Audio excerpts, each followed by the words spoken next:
L'histoire de Selmen el-Farisi débute en Perse, son pays d'origine. Selmen el-Farisi est le fils d'un homme très riche, connu pour sa grande connaissance dans la religion des Zoroastriens. Selmen lui-même était un grand croyant de cette religion et avait pour divinité le feu. Un jour, le père de Selmen lui chargea d'une mission. D'habitude, il ne le laissait jamais sortir de son village. Mais ce jour-ci, il lui demanda d'aller dans une de ses fermes à quelques kilomètres pour l'entretenir. Sur le chemin, Selmen aperçut une église, ce qui l'intrigua, car c'était la première fois. Il rentra alors dans cette église pour écouter les chants des fidèles. C'est ainsi qu'il fut subjugué par cette religion et resta avec eux jusqu'au soir en oubliant la mission que son père lui avait chargée. Il interrogea les fidèles sur la provenance de cette religion. Ils lui répondirent de Damas. Une fois la nuit tombée, il rentra chez lui et trouva son père très inquiet à son sujet. Il lui demanda alors les raisons de son retard. Il répondit qu'il avait fait la découverte d'une religion meilleure que la leur et que cela l'avait amené à rester dans l'église pour les observer jusqu'à en oublier d'aller au champ. Ces paroles déplurent évidemment à son père, qui essaya de le convaincre de la supériorité de leur religion sur celle des chrétiens. Mais en vain, il persistait de croire que la religion chrétienne était meilleure et vérité. Désespéré, le père de Selmen craint qu'il ne se convertisse et l'enchaîna dans une chambre pour qu'il ne puisse en sortir. Cependant, il réussit à transmettre un message à un chrétien en lui disant qu'il avait embrassé leur religion et qu'il voulait partir à Damas. Il lui demanda de l'informer du départ de la prochaine caravane pour Damas afin qu'il parte avec elle. Quelques jours après, on vint l'informer de se tenir prêt au départ. Il se débarrassa donc de ses chaînes et s'enfuit en cachette de la maison pour rejoindre la Syrie. Arrivé en Syrie, il demanda aux chrétiens de lui indiquer le plus grand de leurs prêtres. Ils répondirent que c'était l'évêque de la grande église. Il alla donc le trouver et lui demanda la permission de rester dans son entourage et de le servir à condition qu'il lui apprenne les enseignements du christianisme. Le grand prêtre accepta volontiers. Mais quelque temps après, Selmen se rendit compte que cet évêque était mauvais, qu'il n'hésitait pas à accaparer les aumônes destinées aux pauvres et à les garder pour lui.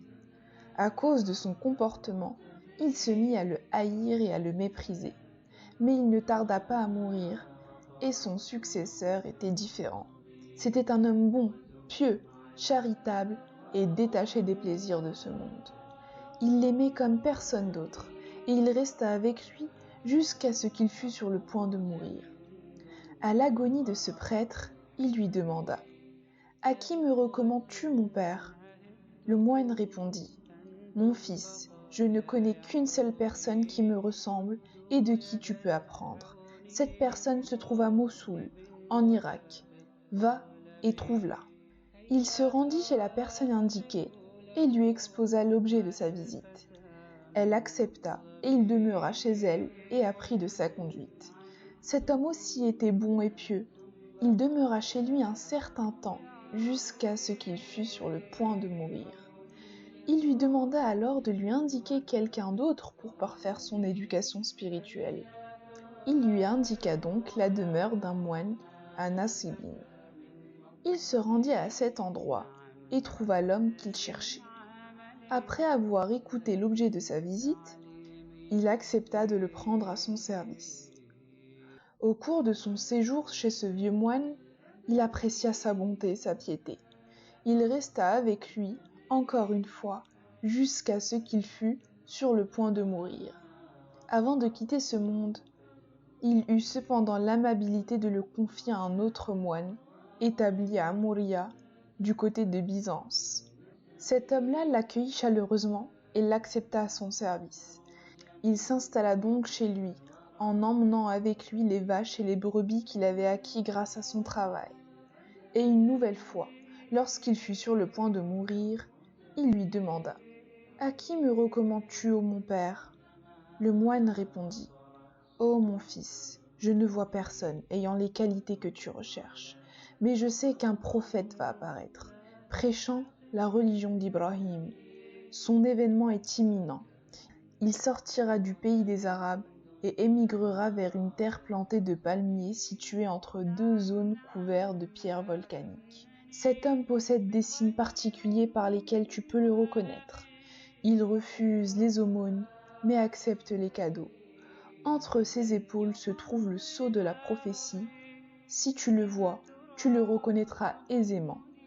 Si tu trouves le moyen de rejoindre ce pays, n'hésite pas.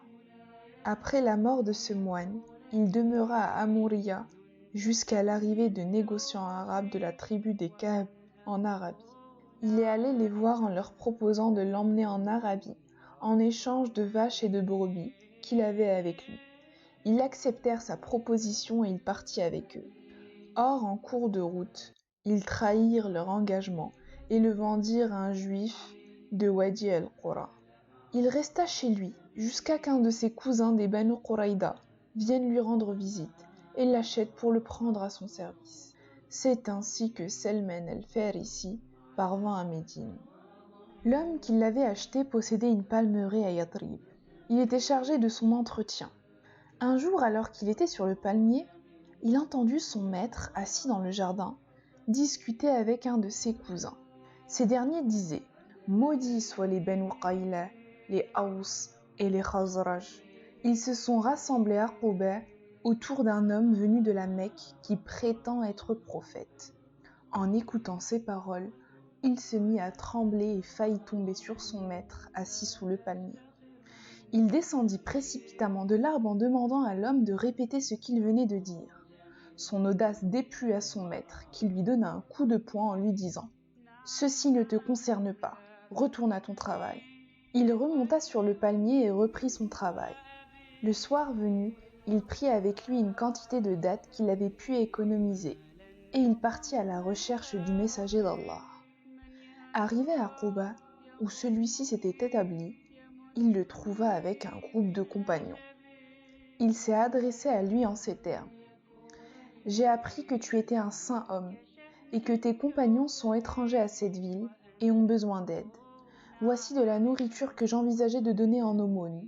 Je crois que vous en avez besoin plus que d'autres. » Le prophète sallallahu alayhi wa sallam avança le sac de dattes vers ses compagnons et leur dit « Mangez. » Quant à lui, il s'abstint de manger.